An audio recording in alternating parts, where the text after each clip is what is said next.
Jumpa dengan saya Paulus Wiratno dalam program Making Life Better yang tentunya bikin hidup lebih baik. Dan di studio sudah ada tamu-tamu saya yang istimewa ini. Ada Pak Paulus dari Jakarta, ada Pak Frankie ya dari Jakarta atau dari Bali nih Pak. Dan juga ada Bung Chandra. Selamat pagi semuanya. Pagi. Ya, pagi. Senang sekali bisa ketemu dengan orang-orang muda yang punya hati misi. Ini mungkin kita bicara mengenai misi dulu, ya kan? Boleh, Pak. Anda datang ke Bali dalam rangka mau belajar misi. Apa yang membuat Anda tertarik dengan misi ini? Yang mau bicara duluan silahkan. Mercy Indonesia ya jadinya ya. Ya. Kita datang dari Yayasan Rumah Junior dari Jakarta. Saya Paulus Suryajaya bersama teman saya nih artis Irwan Chandra dan Brother Frankie Irawan. Kita punya kesamaan dalam visi misi bersama Mercy Indonesia, Yayasan Rumah Junior Indonesia, yaitu punya visinya Pak Paulus 100 sekolah untuk Indonesia Timur. Kenapa 100 sekolah? Karena itu hanya sebagai lambang banyaknya sekolah yang akan kita bangun. Mungkin kita bisa bangun lebih dari 100, bisa kurang dari 100, tapi angka 100 itu melambangkan betapa kita punya kerinduan membangun sekolah. Karena dari sekolah kita bisa bangun komunitas. Dari komunitas kita bisa membangun nilai-nilai firman yang benar di tempat itu. Kenapa sekolah, Pak? Karena dari sekolah itu edukasi akan ditaruh, kepintaran, pengetahuan yang baru, sehingga kalau ada pengetahuan ada cita-cita yang baru. Kalau ada cita-cita, ada iman. Kalau ada iman, mereka pasti bergerak dan mengambil tindakan itu. Nah, sejauh ini di daerah mana saja Bapak mulai berkiprah dalam misi dalam kaitannya dengan membangun sekolah ini? Kalau bangun sekolah, kita ada bangun asrama guru untuk pelatihan guru-guru di Pati, Jawa Tengah. Kemudian yang kedua di NTT, Kupang, di daerah desa Taitnama. Dan yang sekarang kita lagi bangun di daerah Sulawesi Tengah, di pedalaman Sulawesi. Nah, ini saya tertarik dengan Bapak punya hati ini, orang-orang muda yang mau bermisi ini. Dari mana lahir hati misinya itu sejak kapan? Kalau coba ditelusuri riwayat hidup bapak-bapak semuanya ini, mulai sejak kapan punya beban untuk menolong orang lain tuh? Saya sejak 20 tahun yang lalu, Pak. Saya ngelihat bahwa di gereja itu ngajarin kasih.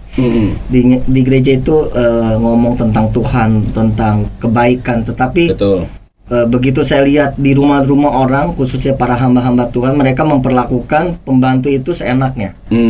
Mereka memperlakukan para supir, suster seenaknya. Salah satu contohnya, mereka suka kasih makanan sisa.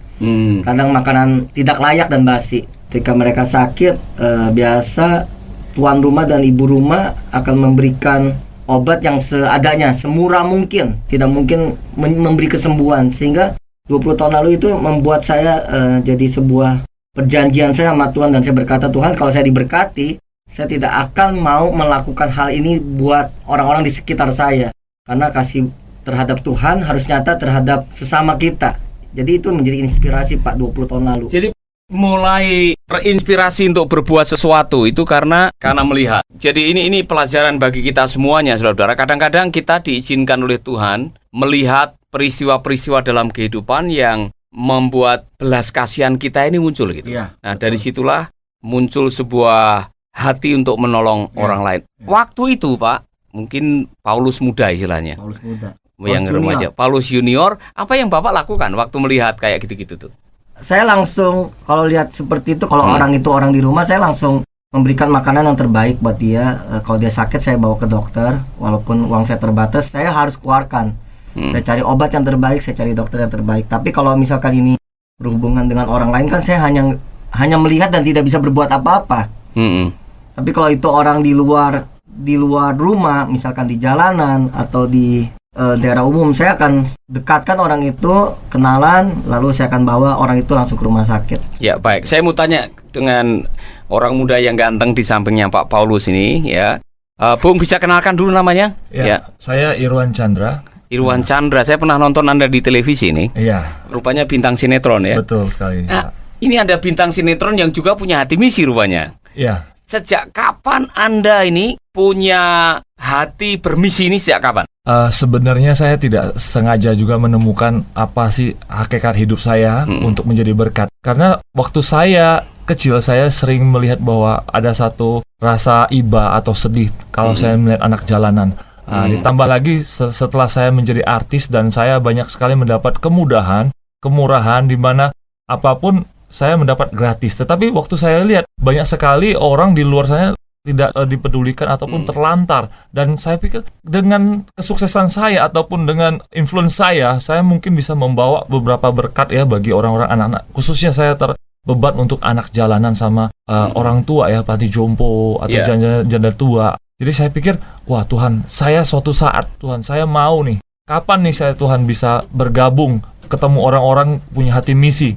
Nah, di situ Tuhan mulai ketemukan saya dengan Paulus, dengan Pak Paulus, dengan teman-teman rekan semua, berbicara tentang misi. Jadi sebelum saya sampai ke sini, beberapa tahun yang lalu saya udah mulai mendirikan komunitas di mana saya mengumpulkan, ayo kita datang yuk ke tempat orang gila. Ternyata di situ saya lihat, wah ternyata orang gila pun butuh kasih, butuh makan, butuh tempat tinggal. Siapa yang mengkoordinasikan kalau pengkoordinasi ini tidak punya hati misi buat orang lain?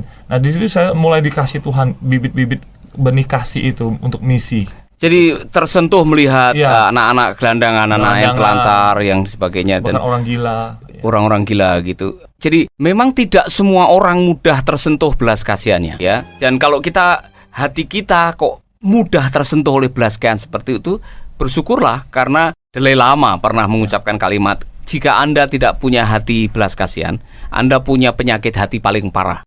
Itu bahaya sekali. Nah, saya lanjutkan ini. Betul. Yang ada orang ganteng juga di samping saya, Pak, mungkin agak mendekat sedikit ya. Pak Frankie, mungkin dijelaskan sedikit Bapak tinggal di mana dan sebagainya. Nama saya Frankie Rawan, tinggal saat ini di Jakarta. Tapi sering kali ke Bali juga. Ya, Pak Frankie juga punya hati misi yang luar biasa. Sejak kapan Bapak punya hati misi yang luar biasa ini? Dari sejak remaja, Tuhan berikan visi saya untuk pemulihan hati anak pada orang tua kepada anaknya. Nah, beberapa tahun belakangan ini saya terlibat sebuah program di mana bagaimana meningkatkan kecerdasan dari anak-anak, dan ternyata saya menemukan suatu fakta bahwa kecerdasan bisa dimulai dari hati yang pulih, dan itu terutama hubungan dengan orang tua mereka.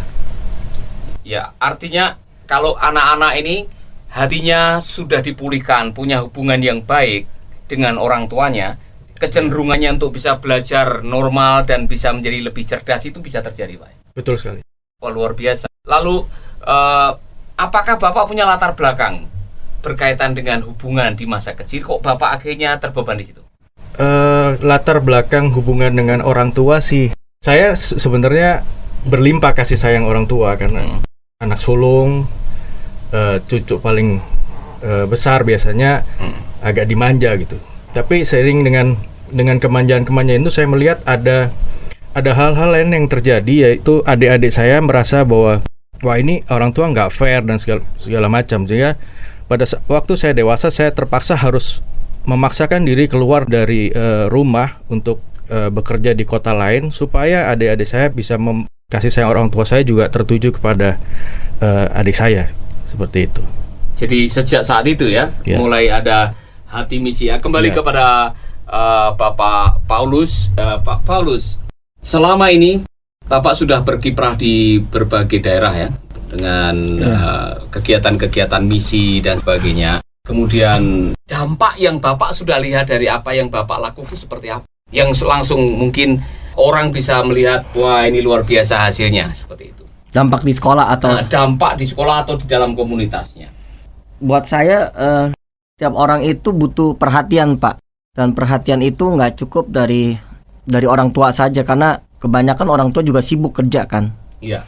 Mamanya sibuk, papanya berkarir, sehingga waktu yang disisakan kepada anak itu akhirnya ya sekedar bertemu, sekedar main, sekedar bercerita. Tapi kalau kita ada seperti semacam pendekatan melalui kayak pemuritan, komunitas, itu dampak sebuah figur itu ada nyata. Salah satunya contoh, kita punya rumah semacam rumah singgah di Cengkareng, itu sekitar ada 60-70 anak-anak prasejahtera. Iya.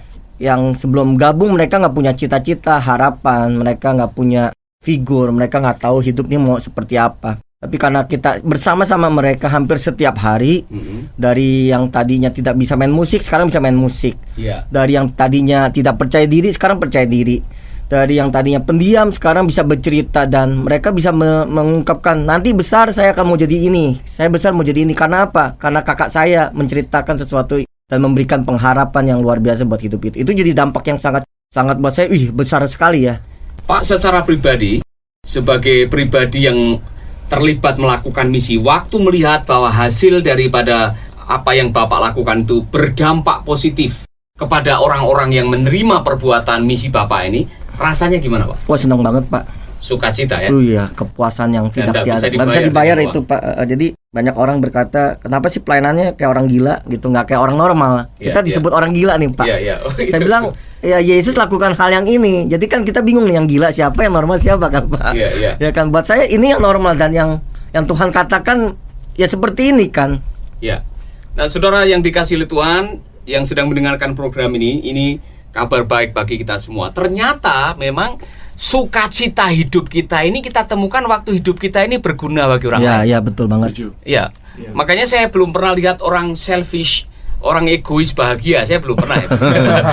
Iya, betul sekali. Itulah sebabnya kita mau berdoa ini buat sahabat-sahabat. Nanti kita lanjutkan di seri yang berikutnya. Kalau Anda semua yang mendengarkan program ini, kok Anda masih tergolong manusia yang selfish, egois, pelit, kikir, tidak peduli dengan orang, bertobatlah, ya kan? Karena orang-orang itu akan Anda akan bermasalah terus terang aja. Mari kita melakukan sesuatu. Amin. Mungkin saudara tersinggung dengan perkataan saya senang kalau saudara tersinggung karena tersinggung untuk kebaikan. Itulah sebabnya saya senang kalau saudara barangkali sementara mendengarkan program ini saudara merasa sampai hari ini sebetulnya saudara mampu tapi saudara tidak mau melakukannya. Inilah saatnya untuk kita datang kepada Tuhan. Tuhan, tolong saya supaya saya bisa mampu melakukannya. Kalau saudara mengatakan, Pak Paulus doakan saya supaya saya punya hati misi, saya akan berdoa buat saudara. Taruh tangan di dada. Dan hambanya Bapak Paulus juga akan berdoa buat saudara. Mari kita berdoa. Pak, berdoalah buat mereka. Silakan, Pak. Tuhan, kami berdoa buat setiap pendengar yang ada di tempat ini, yang mendengarkan hari ini. Kami berdoa, Tuhan, biar kami punya hati memberi seperti Tuhan Yesus memberi kepada banyak jiwa-jiwa yang terhilang. Kami berdoa, Tuhan, buka hati kami, pikiran hati kami, supaya kami nggak hanya berpikir untuk diri sendiri, kami tidak mengumpulkan kekayaan untuk diri sendiri, tapi kami bekerja, kami melakukan sesuatu, diberkati untuk memberkati. Kami membuka hati kami, Tuhan, biar Engkau pakai kami untuk bisa menolong banyak orang, bisa berguna, berdampak, mempengaruhi banyak orang. Sehingga firman-Mu ini bisa tersebar dimanapun ketika kami membuka hati. Ketika kami memberkati, akan banyak jiwa-jiwa dimenangkan. Kami berkata di dalam nama Yesus, biar firman yang ada, sharing yang ada, Engkau pakai Tuhan, dan Engkau meteraikan di dalam nama Yesus. Kita boleh berkata, amin. Baik, terima kasih Pak untuk sharing-sharing pertama. Kita akan lanjutkan di seri kedua. Sahabat, Anda baru saja mendengarkan program Making Life Better. Hubungi kami di 0811 3901 144 atau 0811 3901 140. Mari dukung pelayanan Making Life Better melalui rekening BCA 66 900 30525. Sekali lagi, 66 900 30525. Atas nama Paulus Wiratno. Terima kasih, Tuhan Yesus memberkati. Making life better, bikin hidup lebih baik.